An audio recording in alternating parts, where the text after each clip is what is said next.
Obrigado em nome da categoria petroleira, que também é muito impactada por isso, e pela confiança em saber que nós vamos trazer dados aqui de dentro da Petrobras que podem explicar ou ajudar a quem está assistindo a entender por que esses aumentos estão tão altos, por que esses preços são tão abusivos agora nesse momento e por que a perspectiva não é de melhora. A perspectiva é de continuidade desses aumentos, né? A gente estava conversando até no intervalo, você comentou que por que não chega logo em R$6, fica nesse negócio de aumentando centavos. Realmente é isso, a perspectiva de todo mundo é chegar em R$6, R$7, porque ninguém está vendo retrocesso nessa política. E também a gente coloca aqui as alternativas. Será que é só isso mesmo que era para acontecer? Será que é essa a única opção? Ou existe uma opção alternativa? Né? Pois bem, né? O valor já refletiu, como eu disse, nas bombas de combustível. Aqui em Mossoró, por exemplo, a gasolina, alguns postos reajustaram hoje pela manhã. A gasolina passou de R$ 5,14 em média para R$ 5,39, mais ou menos esse valor aí que se encontra hoje nos postos de combustível. A que se atribui esse reajuste ou esses reajustes sucessivos no valor desses combustíveis? Saulo, para quem talvez não lembre, no começo de 2019, nós fizemos uma paralisação, os caminhoneiros fizeram paralisação, nós chegamos a fazer ações de distribuição ou subsídio do valor do gás lá em Natal, já denunciando isso. Não é uma política que vem de agora, é muito importante que a gente entenda isso. A Petrobras, em 2016, ela alterou a sua política de formação de preço. A sua forma Michel Temer. No governo Michel Temer. Ela alterou, ali em junho de 2016, alterou a sua forma de construir o preço dos derivados de petróleo. Naquele momento, os preços eram construídos levando em consideração a remuneração do capital, né, a remuneração dos ativos imobilizados e o custo nacional. Aí eles alteraram isso e indexaram o preço dos derivados no Brasil ao valor do dólar e ao valor do preço do barril internacional. Então nós ficamos refém do valor do dólar e do preço do barril. Como agora, já nesse início do processo de vacinação no mundo todo, o preço do barril sobe e o valor do real caiu muito em frente ao dólar, a gente vê esse preço estourando. E ainda não está nem perto do valor máximo que vai chegar, Saulo. E que valor máximo é esse? O barril hoje, só para te dar um exemplo, o barril hoje está em $50 o preço do barril. Se o dólar não aumentar mais, que é muito difícil, muito provavelmente o dólar ainda sobe, mas se o dólar não aumentar mais e o preço do barril chegar em $60, esse preço hoje na bomba de Mossoró, que é 5,39, vai para 6,49. Só para você ter uma ideia, se aumentar só $10 no preço do barril. E o preço do barril, isso eu estou falando de 50 para 60, o preço do barril já chegou a 140. Então, se eu chego em 140, a gasolina vai estar batendo R$15. Se mantiver essa mesma política de preço. Por que é uma política irracional, Saulo? Porque eu estou cobrando de brasileiros que ganham em real um valor sobre um petróleo que está no solo brasileiro, que é produzido pela Petrobras, uma estatal brasileira, que tem trabalhadores brasileiros, eu sou brasileiro, recebo em real, funcionário da Petrobras, junto com mais outras dezenas de milhares de trabalhadores brasileiros, que recebem em real também. Refino no Brasil, em 13 refinarias no Brasil. Essas refinarias não estão em Texas, não estão em Singapura, essas refinarias estão no Brasil, em Salvador, em Recife, em Guamaré, em Fortaleza. Refinarias no Brasil, então refino no Brasil e vendo para o povo brasileiro. O que é que me explica eu estar cobrando em dólar e indexando ao preço internacional do barril? Nada pode explicar se for considerado uma empresa estatal. Aí a gente traz três justificativos porque o governo faz isso. São justificativos bastante complexos que a gente pode ir conversando ao longo da entrevista. Pois é, então, por que é que foi implantado esse novo modelo, né, ainda no governo Michel Temer, e por que Bolsonaro manteve esse modelo? Existem três pressões principais para a manutenção desse modelo de preço. O primeiro é a pressão dos importadores. Eles criaram até uma associação no Brasil chamada ABICOM, Associação Brasileira de Importadores de Derivados de Petróleo. O que são esses importadores? São empresas milionárias que trazem de fora gasolina, gás de cozinha e diesel para vender no Brasil. Então ela traz de fora para vender para o brasileiro. Quanto maior o preço que a Petrobras cobra, maior o lucro dessas importadoras, que vão disputar o mercado com a Petrobras. Essa é a primeira pressão. Agora, em janeiro, eles denunciaram ao CAD que a Petrobras estava cobrando barato demais. Agora, em janeiro. Por isso que a Petrobras aumentou novamente o preço.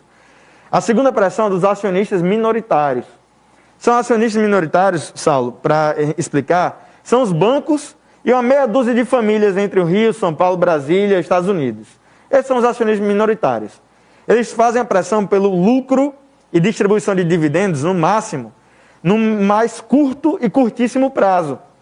Então não importa se a gasolina vai estar cara, para ele é melhor, porque o lucro no curto prazo é maior, ao longo prazo é pior. Mas no curto prazo, esse lucro fica majorado. E a Petrobras declarou que tem isso como objetivo, aumentar o lucro e distribuição de dividendos para esses acionistas minoritários. E por fim, a pressão das multinacionais de petróleo que querem comprar os ativos da Petrobras, querem comprar as refinarias, querem comprar os campos de petróleo, como nós estamos vendo aqui no Rio Grande do Norte. O que tem a ver essas multinacionais? Saulo, se uma multinacional ela quer comprar a refinaria da Petrobras, ela não vai querer comprar se ela vê o governo intervindo no preço. Quanto maior o preço a Petrobras cobrar pelos derivados produzidos nessas refinarias que essas multinacionais querem comprar, mais elas vão estar interessadas em vir comprar. Então, esses três fatores empurram o governo Bolsonaro contra o povo brasileiro. O governo Bolsonaro está cedendo, aliás, está fazendo a vontade desses três atores contra o acionista majoritário da Petrobras, que é o povo brasileiro. Essa é a realidade. E aí, você me pergunta, Pedro, não tem solução? Qual a alternativa então? É zerar os impostos? Olha, Saulo, os impostos eles são os mesmos desde 2015. E em 2015 aumentou 1%. Os mesmos percentuais. O mesmo percentual. O mesmo percentual. Os estaduais e os federais? Os estaduais e os federais. Os mesmos percentuais. No Rio Grande do Norte, 29%. É um dos menores do Nordeste. Né? Maranhão é 31,5%. Ceará é 30%. Enfim, um dos menores do Nordeste é o do Rio Grande do Norte. Mas 29... a gente tem uma das gasolinas mais caras. Exatamente, por vários outros fatores, né? Então, para você ver, como a gente olha de fora e acha assim, o imposto é que é o problema. Peraí, o imposto é um dos menores, então não é o problema. O imposto é o mesmo desde 2015. Como é que eu estou aumentando o preço diariamente na bomba, vou culpar o imposto que é o mesmo, a única coisa que não mudou. A única coisa que não mudou nesse processo foi o imposto. Quem aumentou o preço foi a Petrobras através de uma ordem de Bolsonaro. Então, ali que está o problema. Então, esses impostos, zerar esses impostos é a solução? Eu aposto com quem quiser. No dia que os governantes, que os governadores zeraram o imposto, a Petrobras anunciou outro aumento. Porque o mercado não perde. Isso é conversa de carochinha. Ninguém vai cair nessa conversa. De que se eu zerar o imposto, então os donos vão repassar o lucro para a gente. Vão muito. Porque eles dizem que o combustível sai da refinaria quanto? Qual valor, por exemplo? O combustível está saindo, né? 1,64, 1,75. E aí vai incidindo os impostos até chegar... Aí vai incidindo 30% de imposto e 40% da distribuição. Os distribuidores também ganham muito. Sim. Veja só, a Petrobras só ganha 30% nessa conta. Né? Como eu falei para você, 1,75. Ganha 30%, sendo que a Petrobras perfura, refina, transporta e leva para a distribuidora. Está lá na refinaria para a distribuidora pegar. 30%, isso tudo. O Estado pega mais 30% e os distribuidores 40% no caso do Rio Grande do Norte. Por isso que é tão elevado o preço aqui. Nós temos problemas de infraestrutura, nós temos problemas de competição. Quantas denúncias de cartéis você conhece? De cartel de posto de combustível? Isso não é novidade para ninguém. Há investigações no Ministério Público no Rio Grande do Norte falando sobre isso. Inclusive com repercussões na cidade de Mossoró. Né? E tem problema do mercado consumidor. Não dá para você comparar o mercado consumidor do Rio Grande do Norte com o mercado consumidor de Pernambuco ou de São Paulo, por exemplo. Não dá para você comparar. A concorrência é muito maior nos outros estados porque o número de consumidores é muito maior, o valor que circula é muito maior. Então isso também pressiona os preços para baixo. Então esses três fatores, Saulo, veja, nenhum deles é de domínio do governador. O único que é do domínio de algum chefe de executivo é a política de preço da Petrobras. Só o ICMS que é do domínio do governador. O ICMS é do domínio do governador, Saulo. Mas veja, você não zera ICMS, o governador. Precisa passar pela Assembleia Legislativa. E ainda assim existe um limite. Para você zerar mesmo, teria que passar pelo Congresso Nacional. Só existe um imposto que é possível o chefe do Poder Executivo zerar, que é a CID, que é um imposto federal. Que inclusive Dilma zerou em 2012. E hoje Bolsonaro mantém no maior patamar, 6%. É o único imposto que numa canetada, num decreto, um chefe do Poder Executivo pode zerar. Nenhum outro ele pode zerar. E ainda digo mais, o ICMS do imposto é a maior fonte de arrecadação do estado do Rio Grande do Norte. A gente pode zerar o ICMS, não é proibido não, dá para a gente fazer esse debate e zerar.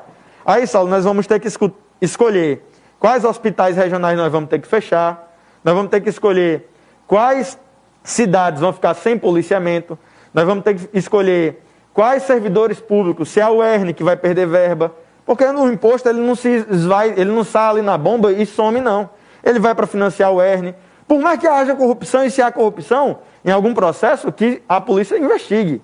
Mas o imposto ele serve para isso, pavimentar ruas, manter a UERN, manter hospitais regionais, como o Tarcísio Maia e Mossoró. Então assim, vamos zerar? Vamos zerar. Então vamos discutir quais cidades vão ficar sem policiamento.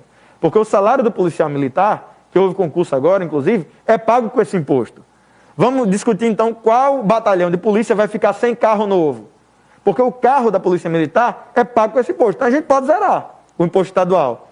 E eu ainda repito, mesmo zerando, Saulo, amanhã tem um novo aumento do preço dos combustíveis. E o que fazer então? Qual a alternativa que o governo federal pode ir? Essa daí o senhor já descarta esse negócio de zerar imposto. Zero, de ICMS zero, né? Dos Isso. outros também, não, só ICMS. Não, ICMS, a alteração do imposto não é o problema, porque não foi isso que levou ao aumento. Isso. E qual é a alternativa para se baixar o preço da gasolina? Interferir? Para baixar o preço da gasolina é muito fácil. Saulo, eu disse ontem, inclusive, na entrevista, que se eu fosse o presidente da República, em 24 horas o preço voltava a R$ 3,70.